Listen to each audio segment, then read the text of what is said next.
Hello friends, welcome to CCH core competitive hub में आपका स्वागत है।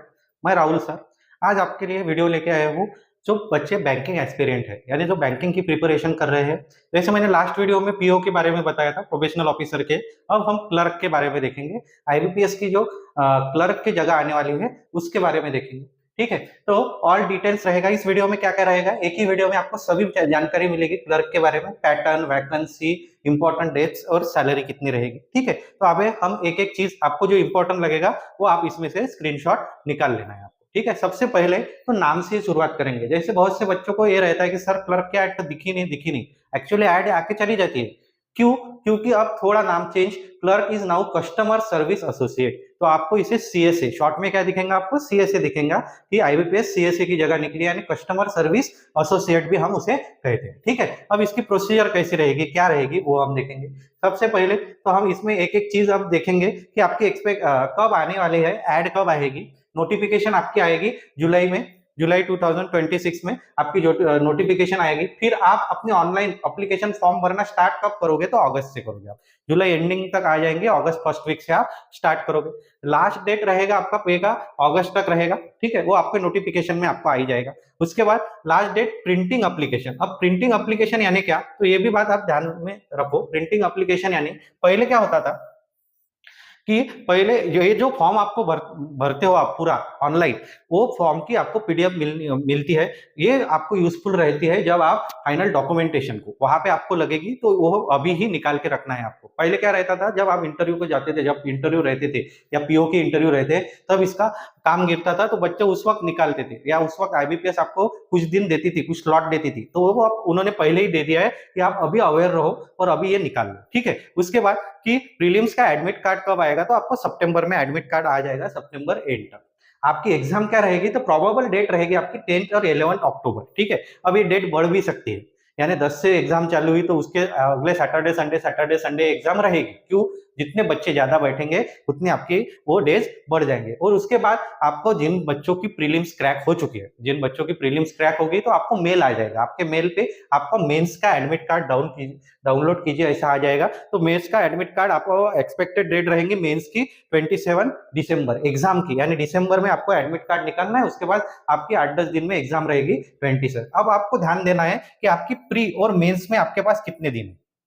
देखो, अक्टूबर एंडिंग में या अक्टूबर मिड में आपकी प्री होंगी, और उसके बाद रिजल्ट के बाद आपको दिसंबर में ही, यानी प्री का रिजल्ट लगने के 15-20 दिन में ही आपको मेंस की एग्जाम देनी पड़ेगी। ठीक है, तो उस हिसाब से आपको आपकी प्रिपरेशन करनी है। अब क्या बढ़ेगा मेंस में, क्या फर्क रहेगा, वो हम आगे देखेंगे। ठीक, और आपका फाइनल सिलेक्शन कब रहेगा, मार्च में। मार्च अप्रैल 1 अप्रैल तक आपका फाइनल सिलेक्शन हो जाता है सभी आईबीपीएस का अंडर आने वाले एग्जाम। अब इसमें आईबीपीएस के अंडर कौन कौन सी बैंक्स आती है, ये भी बहुत इंफॉर्मेशन आपके लिए, जो नए बच्चे हैं उनके लिए, या जो भी पढ़ाई भी कर रहे हैं उनके लिए। क्योंकि आपको ऐसा लगता है कि सर मैं आईसीआईसीआई में, एचडीएफसी में, इस बैंक में लगूंगा क्या, तो वो बैंक हो गई आपकी प्राइवेट। आप इससे जो लगेगा आईबीपीएस के सभी बैंक्स इसके अंडर नहीं आती। जो नेशनलाइज बैंक्स है, यानी गवर्नमेंट के अंडर, जो गवर्नमेंट बिलोंग बैंक्स है, नेशनलाइज बैंक्स है, वो सभी बैंक इसमें आएंगे। जैसे Punjab national bank, union bank, bank of India, Indian bank, Canara, UCO, bank of Baroda, या पंजाब सिंध, या bank of Maharashtra. Total 11 banks इसमें आएंगी। ठीक है,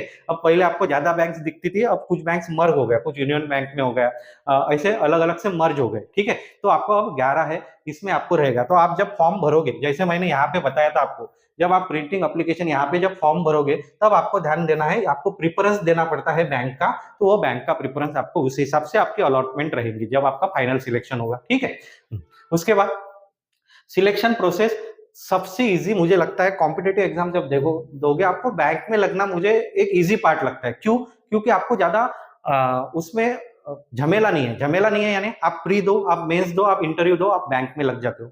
प्री मेंस इंटरव्यू एक किसके लिए रहेगा, पीओ, जब आप पीओ की एग्जाम दोगे। मगर जब आप क्लर्क की एग्जाम दोगे तो उससे भी इजी है, क्योंकि कुछ कुछ बच्चे ऐसे रहते हैं, मेरे पास आते हैं कि सर मेरे में नॉलेज है, और बच्चे में सही में नॉलेज रहता, मगर उसमें कम्युनिकेशन स्किल या वो आगे कॉन्फिडेंस नहीं रहता, तो वो बोल नहीं सकता। तो ऐसे बच्चों के लिए जिसमें सही में नॉलेज है, सिर्फ आप प्री दो, आप मेंस दो, तो आप डायरेक्टली सिलेक्शन हो जाएगा। आपको डॉक्यूमेंटेशन के लिए जाना होगा और आपका डायरेक्ट सिलेक्शन रहेगा। ठीक है, तो प्री मेंस सबसे बढ़िया है। प्री मेंस नो इंटरव्यू रहेगा इसमें क्लर्क के एग्जाम में। ठीक है, तो आप उस हिसाब से आप प्रिपेयर कर सकते हो। अब आपका प्री मेंस का पेपर कैसे रहेगा, तो सबसे पहले आपका प्री का पेपर होगा। प्री के पेपर में आपके 3 सब्जेक्ट रहेंगे, एक रहेगा इंग्लिश, दूसरा रहेगा क्वांट क्वांटिटेटिव एप्टीट्यूड, थर्ड रहेगा आपका रीजनिंग एप्टीट्यूड। ठीक है, तो पहले इंग्लिश रहेगा आपका, इंग्लिश के 30 क्वेश्चंस रहेंगे 30 मार्क्स के लिए, और आपके पास टाइम रहेगा 20 मिनट्स। उसके बाद न्यूमेरिकल एबिलिटी, आप क्वांटिटेटिव एप्टीट्यूड या मैथ्स कह सकते हैं आप इसे, 35 क्वेश्चन रहेंगे और 35 ही मार्क्स रहेंगे इसके। ठीक है, इसके लिए भी 20 मिनट्स टाइम रहेगा। और रीजनिंग के जो 35 क्वेश्चन है इसके लिए 35 मार्क्स रहेंगे आपके, और ये रहेगा 20। तो टोटल आपको 100 मार्क्स का पेपर रहेगा, मगर टाइम रहेगा आपके लिए 60 मिनट। 60 मिनट यानी 1 आवर, 1 घंटे में आपको करना है, यानी एक क्वेश्चन के लिए 1 मिनट भी नहीं मिलेगा आपको। ठीक है, तो उसे कैसे क्रैक करना है, क्या है, वो मैं आपको आगे बताऊंगा जब मैं स्पेशली वीडियो बच्चों के लिए निकालूंगा, जब आप प्रिपरेशन करना स्टार्ट करोगे। ठीक है, तो कैसे कौन से क्वेश्चन का सिलेक्शन करना है, कितने क्वेश्चन अटेम्प्ट करने हैं, वैसे आपको आखिर तक ध्यान में आ ही जाएगा। और इसमें क्या रहेगा, आप कोई सेक्शन से इधर के उधर नहीं जा सकते, यानी मैं इंग्लिश सॉल्व करते समय मैं रीजनिंग नहीं कर सकता और वो 20 मिनट यही करना है, ये 20 मिनट यही करना है। सब सब्जेक्ट के लिए आपको ईच टाइम मिल रहा है। ठीक है, तो ऐसे आपका प्री का पेपर रहेगा। जब आप प्री क्वालिफाई हो गए, ठीक है, अब प्री क्रैक कर लिए, प्री क्वालिफाई हो गए, तो आपका मेंस का पेपर रहेगा। तो मेंस में क्या रहेगा, तो मेंस में आपका सब्जेक्ट बढ़ जाएगा, एक कंप्यूटर सब्जेक्ट बढ़ जाएगा, एक जीके, जीके में आपको रहेगा बैंकिंग अवेयरनेस, करंट अफेयर, ठीक है, स्टैटिक जीके, ऐसे कुछ पार्ट रहेंगे। तो वो देखते हैं हम कि पहला रहेगा आपका रीजनिंग एबिलिटी, और इसमें एडिशनल कर देते हो कंप्यूटर का नॉलेज। ठीक है, तो एक 40 क्वेश्चंस रहेंगे आपके, 60 मार्क्स, 35 मिनट्स रहेंगे। उसके बाद इंग्लिश लैंग्वेज 35 मिनट्स। उसके बाद क्वांट सेपरेट रहेगा, 35, 50 और 30 मिनट्स टाइम रहेगा। और लास्ट में जीके रहेगा, जनरल फाइनेंशियल अवेयरनेस, ये भी आपके मैक्सिमम मार्क 50 रहेंगे, 20 मिनट्स। क्वेश्चन रहेंगे, यानी क्वेश्चन आपके 155 रहेंगे, मगर आपके मार्क्स कितने रहेंगे, 200, यानी प्री से डबल, और टाइम भी उससे डबल होगा, यानी कितना, 120 मिनट्स, यानी 2 आवर रहेगा आपके पास। ठीक है, समझ में। तो ऐसा आपका किसका पेपर रहेगा, मेंस का पेपर रहेगा। जब आप मेंस का पेपर भी क्रैक करोगे तो आपका सीधा सीधा सिलेक्शन होगा, तो आप क्या होगा, आपका डायरेक्टली मेल आ जाएगा कि आप सिलेक्टेड हो। मगर ये प्री और मेंस सॉल्व करते समय एक सबसे इंपॉर्टेंट चीज आपको ध्यान में रखनी है, वो ये कि आप प्री और मेंस में आपको निगेटिव मार्किंग रहेगी। ठीक है, निगेटिव मार्किंग कैसी रहेगी, तो 0.25 marks will be deducted as a penalty for a wrong question, for a wrong answer. यानी आप क्वेश्चन का आंसर अगर रॉन्ग देते हो तो आपके कितने कैंसिल होंगे, 0.25 कैंसिल होंगे। ये बात बहुत इंपॉर्टेंट है, यहाँ पे बच्चे गलती करते हैं, तो ये बात आपको ध्यान में रखनी है कि 0.25 आपका माइनस होगा।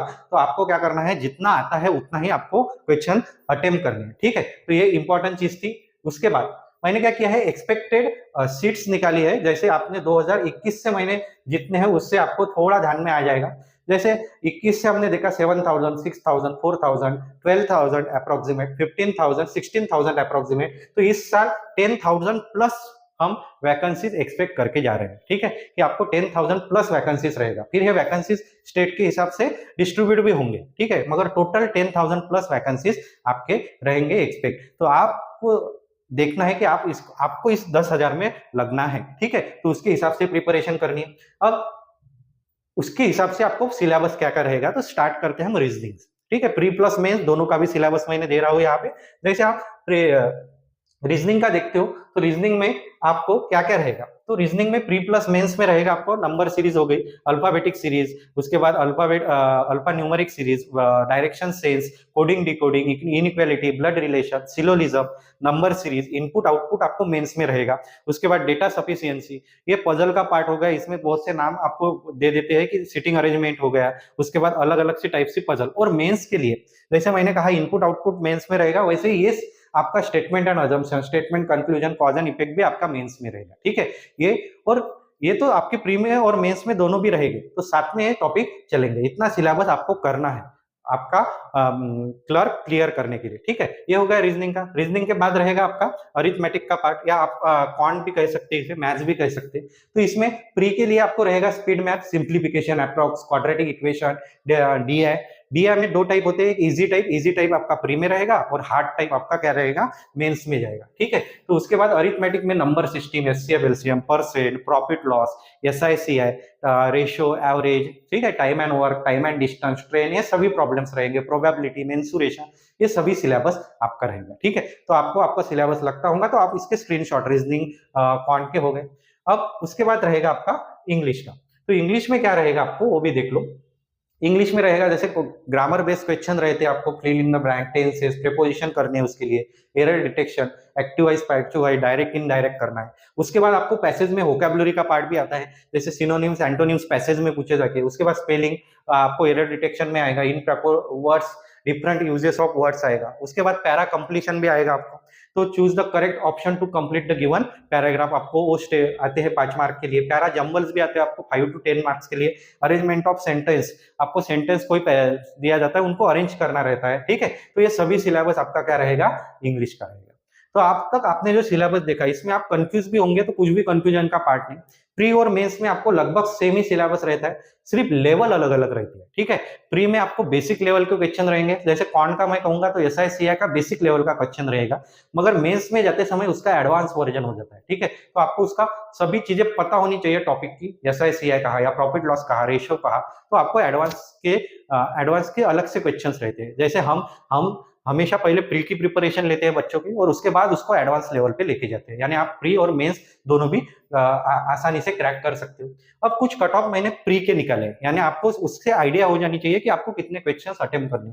कुछ जो जिन जिन स्टेट के ज्यादा सीट्स थे, जहाँ पे ज्यादा रिक्रूटमेंट है, वहां का मैंने ओवरऑल निकाला है, जैसे दिल्ली, यूपी, महाराष्ट्र, राजस्थान, गुजरात है, ठीक है। तो एक स्टेट महाराष्ट्र देख लेते हैं। जैसे महाराष्ट्र जनरल का देखा मैंने तो 46 है, उतना ही SC का है, OBC का भी उतना ही, लगभग कुछ ज्यादा फर्क नहीं रहेगा, 1.25 0.50 इतना ही फर्क रहेगा, हाफ उतना ही फर्क रहेगा। तो उतना डिफरेंस आपको पता हो तो आप थोड़ा ध्यान दो कि आपको ऐसा अटेम्प्ट करना है तो आपको 50 तक जाना है, यानी महाराष्ट्र से हो आप या ओवरऑल भी हो तो आप 50 to 60 तक आपके करेक्ट आनी चाहिए, या आपके सिलेक्शन ऑफ क्वेश्चन 70 तक होनी चाहिए, यानी आप 50-60 से बीच में रहोगे तो आपका प्री आराम से क्रैक हो सकता है। समझ में है? तो इस हिसाब से आपको पढ़ाई करनी है, ठीक। आगे अगर आपने प्री मेंस क्रैक किया तो आपको रहेगी सैलरी रहेगी आपकी 41 to 42,000 आपके हैंड में आएंगे with DA HA other benefits के साथ, ठीक है। तो आप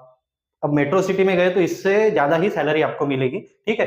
मगर मैंने विलेज टू मेट्रो सिटी सभी के एवरेजली निकाल लिया, तो 41 to 42,000 आपको सैलरी रहेगी, ठीक। अब आगे अगर आपको ये निकालना है, जैसे मैंने कहा था आपको कि सीधा सीधा, हाँ एक चीज और, इसमें एज लिमिट रहती है तो 20 ईयर्स टू 28 ईयर्स, ठीक है। ओपन के बच्चों के लिए 20 ईयर्स टू 28 ईयर्स, और बाकी OBC को 3 स्टेज एक्सटेंशन रहेगा 3 ईयर्स का, और बाकी SC ST आपको 5 ईयर्स एक्सटेंशन रहेगा, ठीक है। तो कोई 31 तक जा सकता है, कोई 33 तक भी एग्जाम को दे सकता है, एंड एनी ग्रेजुएट एग्जाम दे सकते हैं। ये भी ये सबसे इंपॉर्टेंट चीज है आपके लिए। तो बच्चे क्या करते हैं, जब सेकंड ईयर या फर्स्ट ईयर में कॉलेज में रहते हैं, डिग्री में रहते हैं, तभी इसकी प्रिपरेशन स्टार्ट करते हैं।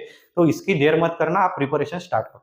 जिन्होंने प्रिपरेशन की होंगी या जो प्रिपरेशन स्टार्ट करना चाहते हैं, तो आपके लिए बहुत अच्छी एक पैकेज लेके आए हम, CCH ग्रुप एक अच्छा पैकेज लेके आए, जब complete strategy on to crack bank exam. इसमें IBPS का भी रहेगा, SBI रहेगा, RRB, क्योंकि आपको पता है कि सभी एग्जाम एक स्लॉट में ही आएंगे अभी, तो सभी की प्रिपरेशन एक ही कोच के अंडर करेंगे हम। लाइव प्लस रिकॉर्डेड वीडियो भी रहेगा, आपको डिमांडेड वीडियो भी मिलेंगे, प्रीलिम्स, मेंस और इंटरव्यू। जैसे PO के मैंने कहा कि आपको इंटरव्यू तक की प्रिपरेशन की जाती है, प्री मेंस तो आपका हो गई, इसमें क्लर्क भी होगा और PO का भी होगा। 700+ मॉक्स है, 2000+ प्रैक्टिस क्वेश्चंस है, MCQ भी है आपके पास, बेसिक कॉन्सेप्ट्स बुक्स में दिए जाएंगे और डाउट सेशन आपके अलग से होते हैं, ठीक है। ये सभी पैकेज आपको मिलेगा। जैसे मैंने कहा है प्री का आपको बेसिक लेवल के क्वेश्चंस रहेंगे, तो आपको बेसिक से पढ़ाया जाएगा। हमने इसमें 2 पार्ट किए हैं, एक बेसिक और दूसरा किए है एडवांस। जो बैंकिंग के बच्चे हैं उनको बेसिक भी पढ़ाया जाएगा और उनको एडवांस के प्रॉब्लम यानी मेंस के लिए भी आपको अलग सा कुछ करने की जरूरत नहीं, सभी इसमें मिलेगा, ठीक है। अब बैच में 2 टाइप होते हैं, एक ऑफलाइन ऑनलाइन। ऑफलाइन बैच करनी है आपको तो आपको पंचवटी सेंटर या रविनगर सेंटर अमरावती में मिल जाएगा।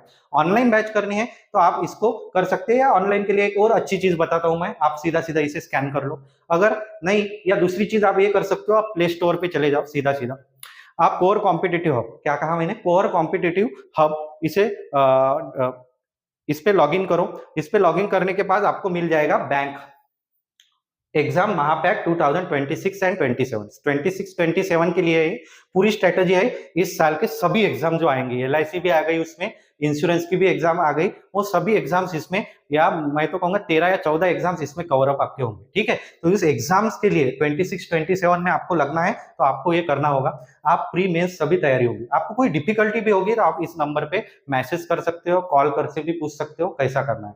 और जो बच्चे ऑलरेडी पढ़ रहे हैं, यानी जिन्होंने प्रिपरेशन स्टार्ट कर ली है, जिन्होंने अपना पहला भी पैकेज लिया होगा, अब इसमें एक एडवांस पैकेज हमने और लाया है उन बच्चों के लिए, जिसमें एडवांस लेवल के क्वेश्चंस रहेंगे हर टॉपिक पे। ऐसा नहीं सिलेक्शन यही टॉपिक वही टॉपिक, हर टॉपिक पे डीआई से लेके रेशो, एवरेज, नंबर सिस्टम, सभी टॉपिक पे आपको एडवांस लेवल के क्वेश्चंस रहेंगे।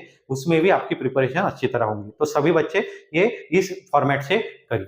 और आगे के और कुछ मैं प्रिपरेशन एग्जैक्ट कैसी करनी है, क्या करनी है, इसके लिए भी आगे वीडियो लेके आऊंगा। तब के लिए